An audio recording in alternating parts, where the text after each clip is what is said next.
Denise Roche. Tēnā koe, Mr. Speaker, I te whare tēnei koutou katoa. I ngā mana, i ngā reo, i ngā rangatira mā. Tēnā koutou, tēnā koutou, tēnā koutou katoa. I want to acknowledge that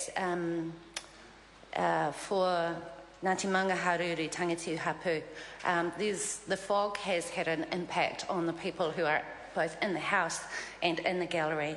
So I want to acknowledge the people who are probably watching this on television. And they are the people of Ngāti Tū, Ngāti Kurumokihi, Ngāti Whakaari, Ngāti Ruruku ki Tangoio, and Ngāi Tauira, Ngāi Tahu. It's my privilege to take the call on this bill for the Green Party on the Maungaharuru Tangitu Hapu Claims Settlement Bill for its second reading in the House. And I said it was a privilege when I did the first reading in the middle of last year. To be in the House at a time in history when the Crown seeks to right the wrongs and heal the hurts is an opportunity that very few New Zealanders get. It's where we see our founding document, Te Tiriti o Waitangi, which enables non-Māori to live in this land peaceably. This is where we see Te Tiriti finally honoured after many, many breaches that left the people of Maungaharuru Tangitu Hapu poor, unhealthy, scattered and dispossessed. I wasn't able to come and hear the submissions on this bill that were made to the Select Committee, but I have spent some time looking at the submissions that were made, and there were 45 of them. And I did that so that I could get a clearer picture of the issues and to add to my understanding of the report that the committee has presented to the House. I thank the previous speakers for outlining in more detail what the issues were. This is the third treaty bill that the House has heard today for its second reading. And looking at the submissions on this one, there are common themes that appear across those bills. And I guess to sum it up, it would be to say that a common fear from some submitters is that either that they will be included in the settlement with negative consequences, or alternatively that they won't be included in the settlement with negative consequences. So with this bill, there were submissions from those concerned about the claimant definition.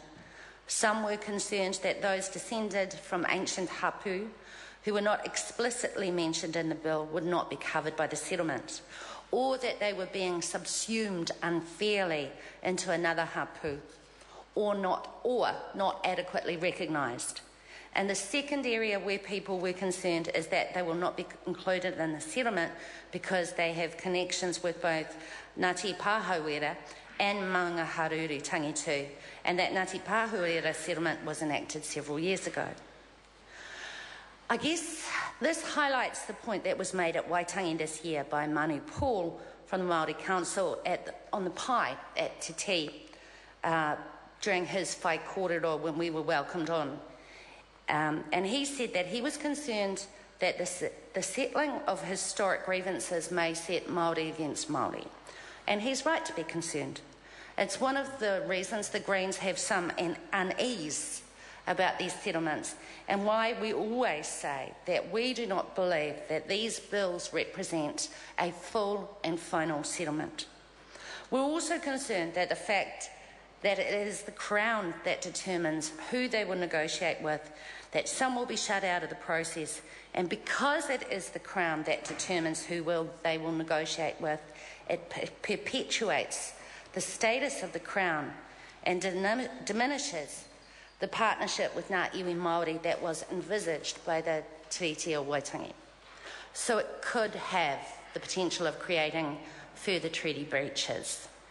And of course, our third reason for not accepting these settlements as full and final of historical breaches of the Treaty of Waitangi is because the historical breaches, what happened in the past, may yet affect generations to come in ways that have not yet been foreseen.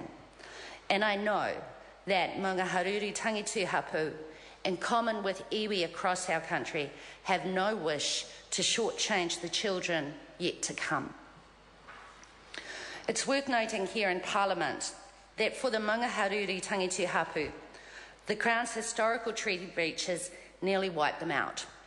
And they went from having 100 100,000 hectares of land to now just 3 acres at Tangitu.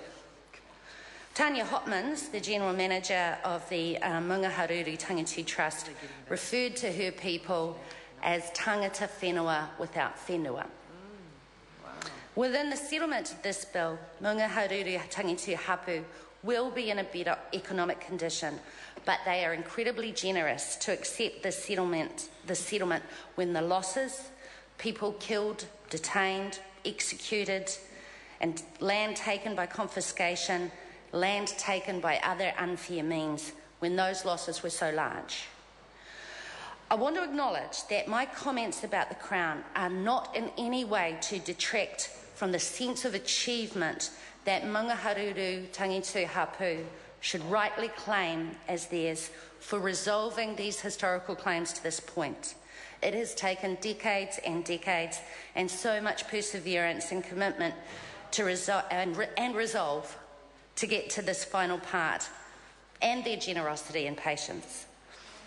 One of the submissions from Evelyn Ratama, the chair of Mana Ahuriri Incorporated, who are neighbours with Maungaharuru Tangitu, describes their graciousness really well in her submission supporting the bill.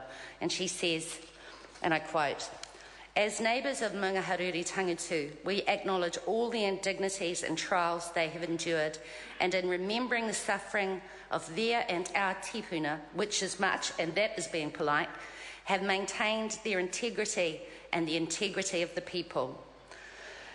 Maungaharuru Tangitu have been transparent throughout the duration of the claims process.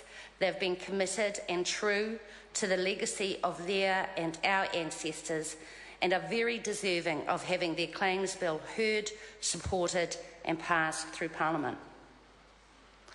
Mr Speaker, in treaty settlements, the commercial redress offers a chance for iwi to start to rebuild their economic base. The cultural redress is an acknowledgement and restoration of the status of iwi in relation to their land and their rivers and their lakes.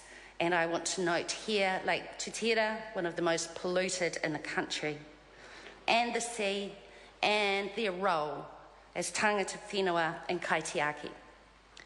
The renaming of certain sites back to their original names is important in telling the history of the area from a Māori perspective, and it again addresses the mana tangata status of hapu and iwi.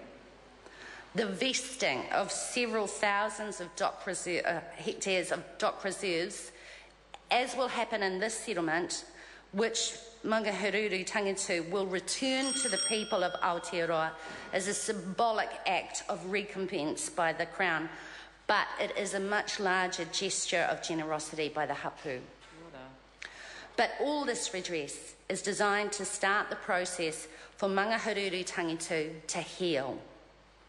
After my last speech in this House, Mr Speaker, I received an email from one of the negotiators, which was really nice, I have to say, and I'm going to quote from it, because it's positive.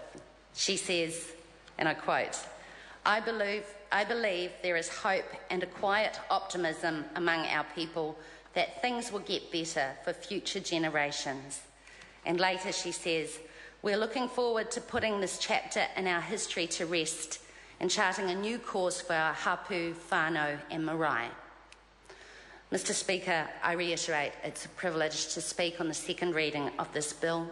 The Greens will be supporting it through to its third reading and final passage. Nō reira, tēnā koutou, tēnā koutou, tēnā koutou katoa. Mr Speaker. Honourable Chris Tremaine. Tēnā koe mana whakahaere.